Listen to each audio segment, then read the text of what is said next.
ಅದಾದಮೇಲೆ ಕಾರ್ನಿವೋರಸ್ ಅಂತ ಇನ್ನೊಂದು ಬ್ರಾಂಚ್ ಫಾರ್ಮ್ ಆಯಿತು. Carnivorous placental mammals, dogs, cats, lions, tigers and hyenas ಇದೆಲ್ಲ ಈ ಕ್ಯಾಟಗರಿಗೆ ಸೇರುತ್ತೆ. Interestingly dolphins and whales cetacean ಕ್ಯಾಟಗರಿಗೆ ಸೇರಿದೆ. ಅದರ ಕ್ಲೋಸೆಸ್ಟ್ ಆನ್ಸೆಸ್ಟ್ರೇ ಆ್ಯಕ್ಚುಲಿ ಅಂಗ್ಯುಲೇಟ್ಸ್ ಜೊತೆ ಸೇರುತ್ತೆ. ಎಸ್, ಅಂದರೆ ವೇಲ್ಸ್ ಆ್ಯಂಡ್ ಡಾಲ್ಫಿನ್ಸ್ ಕೌಸ್ ಆ್ಯಂಡ್ ಬಫೆಲೋಸ್ಗೆ ತುಂಬ ಕ್ಲೋಸ್ ಆಗಿ ರಿಲೇಟ್ ಆಗುತ್ತೆ. ಆಮೇಲೆ ಇನ್ನೊಂದು ಕ್ಯಾಟಗರಿ ಇದೆ ಅಫ್ರೋಥೆರಿಯಾ ಅಂತ. ಇದರಲ್ಲಿ ಆನೆನೂ ಸೇರಿದೆ ಆ್ಯಂಡ್ ಈ ಚಿಕ್ಕ ಅನಿಮಲ್ ಹೈರಾಕ್ಸ್ ಅನ್ನೋ ಅನಿಮಲ್ ಕೂಡ ಸೇರಿದೆ. ಎವಲ್ಯೂಷನ್ ಅನ್ನೋದು ತುಂಬ ಸರ್ಪ್ರೈಸಿಂಗ್ ಆಗಿರುತ್ತೆ. ಹೇಗೆ ಅಷ್ಟು ದೊಡ್ಡ ಆನೆ ಆ್ಯಂಡ್ ಈ ಚಿಕ್ಕ ಪ್ರಾಣಿ ಒಂದೇ ಕ್ಯಾಟಗರಿಗೆ ಸೇರಿದೆ? ಹೇಗೆ ಅದೆರಡು ಒಂದೇ ಆನ್ಸೆಸ್ಟರ್ ಹೊಂದಿರೋಕೆ ಸಾಧ್ಯ? ಇದು ಪಾಸಿಬಲ್ ಬಿಕಾಸ್ ಎವಲ್ಯೂಷನ್ ಒಂದೇ ಡೈರೆಕ್ಷನ್ನಲ್ಲಿ ಆಗಲ್ಲ, ಎವಲ್ಯೂಷನ್ ಎಲ್ಲ ಡೈರೆಕ್ಷನ್ಸಲ್ಲೂ ಆಗುತ್ತೆ. ಎವಲ್ಯೂಷನ್ ಹಿಂದೆ ಇರೋ ನಿಜವಾದ ರೀಸನ್ಸ್ ಏನು? 4 ಮೇನ್ ರೀಸನ್ಸ್ ಇದೆ. 4 ರೀಸನ್ಸ್ಗೆ 4 ಫೋರ್ಸಸ್ ಆಫ್ ಎವಲ್ಯೂಷನ್ ಅಂತ ಹೇಳ್ತಾರೆ. ಅದರಲ್ಲಿ ನಾನು ಆಲ್ರೆಡಿ 2 ರೀಸನ್ಸ್ ಹೇಳಿದ್ದೀನಿ. ಒಂದು ಜೆನೆಟಿಕ್ ಮ್ಯೂಟೇಷನ್, DNA ರೆಪ್ಲಿಕೇಟ್ ಮಾಡುವಾಗ ಮಿಸ್ಟೇಕ್ ಆಗೋದ್ರಿಂದ. ರೀಪ್ರೊಡಕ್ಷನ್ ಟೈಮಲ್ಲಿ ಜೀನ್ಸಲ್ಲಿ ಮ್ಯೂಟೇಷನ್ಸ್ ಆಗುತ್ತೆ. ಇದು ಎಕ್ಸ್ಟರ್ನಲ್ ಫ್ಯಾಕ್ಟರ್ಸ್ ಇಂದಾನು ಆಗುತ್ತೆ.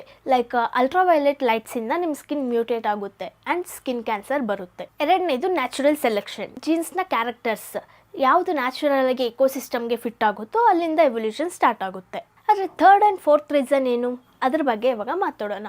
3ನೇ ರೀಸನ್ ಜೆನೆಟಿಕ್ ಡ್ರಿಫ್ಟ್ಸ್. ಫಾರ್ ಎಕ್ಸಾಂಪಲ್, ಎನ್ವಿರಾನ್ಮೆಂಟಲ್ಲಿ ಒಂದು ದೊಡ್ಡ ಎಕ್ಸ್ಪ್ಲೋಷನ್ ಆಗಿದೆ ಅನ್ಕೊಳ್ಳಿ, ಅದರಿಂದ ಎಲ್ಲಾನು ಚೇಂಜ್ ಆಗಿರುತ್ತೆ. ಒಂದು ದೊಡ್ಡ ಡಿಸ್ಟ್ರಕ್ಟಿವ್ ಇವೆಂಟ್ ಅದು. ಎಕ್ಸಾಂಪಲ್, ಅಲ್ಲಿ ಒಂದು ಸ್ಪೆಸಿಫಿಕ್ ಸ್ಪೆಸಿಸ್ ಆಫ್ ಅನಿಮಲ್ ಇದೆ ಅನ್ಕೊಳ್ಳಿ, ಓನ್ಲಿ ಸ್ಪೆಸಿಫಿಕ್ ಐಲ್ಯಾಂಡಲ್ಲಿ ಮಾತ್ರ ಇರುತ್ತೆ. ವಾಲ್ಕೆನೋ ಇಂದ ಆ ಐಲ್ಯಾಂಡ್ ಫುಲ್ಲು ಡೆಸ್ಟ್ರಾಯ್ ಆಗುತ್ತೆ, ಎಲ್ಲಾನು ಡೆಸ್ಟ್ರಾಯ್ ಆಯಿತು, ಆ ಅನಿಮಲ್ಸ್ ಕೂಡ ಡೆಸ್ಟ್ರಾಯ್ ಆಯಿತು. ಆದರೆ ಸಬ್ ಸ್ಪೆಸೀಸ್ ಆಫ್ ಆ ಅನಿಮಲ್ ನಿಯರ್ ಬೈ ಐಲ್ಯಾಂಡಲ್ಲಿ ಪ್ರೆಸೆಂಟ್ ಇದ್ದರೆ ವಾಲ್ಕ್ಯಾನಿಕ್ ಡಿಸಾಸ್ಟರ್ ಆದಮೇಲೆ ಆ ಸಬ್ ಸ್ಪೆಸೀಸ್ ಬೆಳೆಯೋಕ್ಕೆ ಒಂದು ಚಾನ್ಸ್ ಸಿಗುತ್ತೆ. ಫ್ಯೂಚರಲ್ಲಿ ಆ ಸಬ್ ಸ್ಪೆಸೀಸ್ ಎಲ್ಲ ಕಡೆ ಕಾಣಿಸ್ಕೊಳ್ಬೋದು. ಈ ಟೈಪ್ ಆಫ್ ಇವೆಂಟ್ನ bottleneck effect type of genetic drift ಅಂತ ಕರೀತಾರೆ. ಈ ರೀತಿ ಅಮೆರಿಕಾದಲ್ಲಿ 100 ವರ್ಷಗಳಿಗಿಂತ ಮುಂಚೆ ಆಗಿದೆ. ನಾರ್ತ್ ಅಮೆರಿಕನ್ ಬೈಸನ್ನ ಅಮೆರಿಕದ ಎಲ್ಲ ಕಡೆ ನೋಡ್ಬೋದಾಗಿತ್ತು. ಆದರೆ ಹ್ಯೂಮನ್ಸ್ ಅದನ್ನ ಹಂಟ್ ಮಾಡಿ ಆ ಅನಿಮಲ್ನ ಖಾಲಿ ಮಾಡಿದ್ರು, ಅದು ಎಕ್ಸ್ಟಿಂಕ್ಟ್ ಆಯಿತು. ಆದರೆ ಇದರ ಸಬ್ ಸ್ಪೆಸಿಸ್ ಪ್ಲೈನ್ ಬೈಸನ್ ಅನ್ನೋ ನೇಮಲ್ಲಿ ಅಮೆರಿಕದ ಒಂದು ನ್ಯಾಷನಲ್ ಪಾರ್ಕಲ್ಲಿ ಸರ್ವೈವ್ ಆಗಿತ್ತು. ಅದನ್ನ ಸೇವ್ ಮಾಡೋಕ್ಕೆ ಕನ್ಸರ್ವೇಷನ್ ಪ್ರೋಗ್ರಾಮ್ಸ್ ಎಲ್ಲ ಸ್ಟಾರ್ಟ್ ಮಾಡಿದಾಗ ಬೈಸನ್ ಪಾಪ್ಯುಲೇಷನ್ ರೀಗ್ರೋ ಆಗೋಕ್ಕೆ ಸ್ಟಾರ್ಟ್ ಆಯಿತು.